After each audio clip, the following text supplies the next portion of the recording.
Hey, welcome back to Enter the Rack, your home base for lifting advice, culture, and motivation. I am shooting from home today. I went on vacation this week, which means I was not able to make it into the gym. But I am a big believer in rest days. Yeah, sometimes you just gotta take like 10, 11 of them in a row. Today's video is going to be geared mostly towards those that are having trouble getting started, but even if you're a seasoned lifter, stick around. This could be a good back to the basics moment for you. Either way, I do have something new planned at the end of today's video, so make sure you stick around.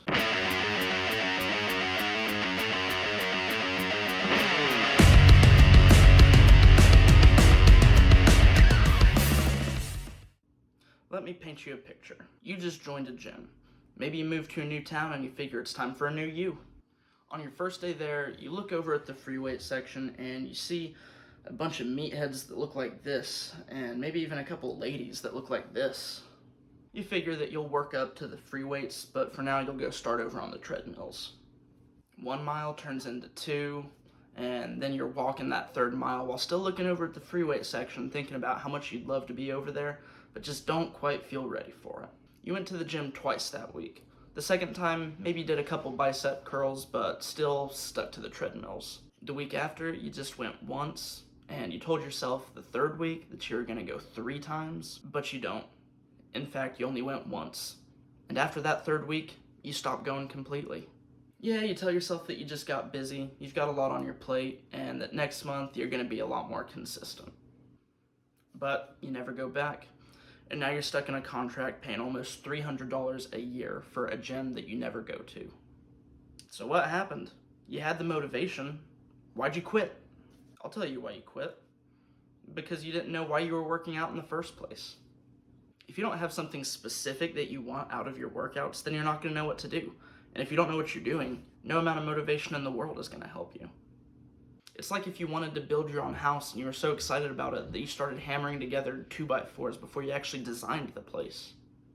And 2 months later, you just have this useless tangle of 2x4s and nails sitting on a pile on the ground that isn't anything like what you imagined. So, you give up. Look, there are an infinite number of ways to program a workout, but they're all going to be different depending on what it is that you're trying to accomplish. Some people want to lose fat. Some people want to gain muscle or just get strong in general. And some people are training for a specific activity like a sport or a competition.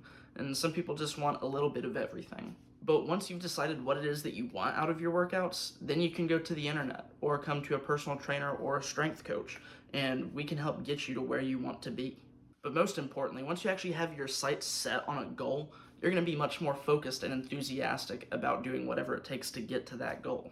This may all seem like common sense, but I promise you, there is rarely somebody that comes up and asks me for workout advice that already has a concrete goal of what it is that they're trying to accomplish.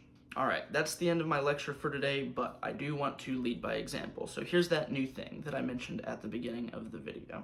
Anybody who knows me can tell you that as far as diet and exercise go, diet is not my strong suit. In fact, I have pretty much always lived under the philosophy that if I just work out hard enough, then I can eat anything that I want and I'll still be healthy. And it kind of worked when I was a teenager, but it's not working so well anymore. So I actually want to lose a couple of pounds myself. Let's go ahead and hop on that scale and see what I'm weighing in at. Alright, so I am weighing in with just a pair of shorts on just a little smart scale that I got off Amazon a while back. Let's see how I'm doing. Alright, so just a tad over 220 pounds. It's actually lighter than I would have expected, especially coming back from vacation. I tend to bounce between 220 and 230, kind of just depending on what my habits have been like lately. So to be around 220 right now is pretty good for me, especially when it comes to powerlifting. Like a lot of sports, they use weight classes, and so I was planning to compete in the 220-pound weight class. But I actually think that it is definitely within my reach to try and get down to the next lower weight class. I think it's 198 pounds is what the official weight requirement is, probably by the end of the year. So that's it. That's going to be my goal from now until the end of the year, is to try and lose, I'm going to go ahead and just say 15 pounds. There's always a little bit of wiggle room as far as shedding the last couple pounds right before a weigh-in. but I think 205 would be a really good weight for me. So that's going to be my fitness goal. I'm going to work towards it, and I'll give y'all just periodic updates with my videos as to how I'm doing on that. Hopefully that'll give you some motivation for yourself to go ahead and get out there and set yourself a fitness goal and start working towards it.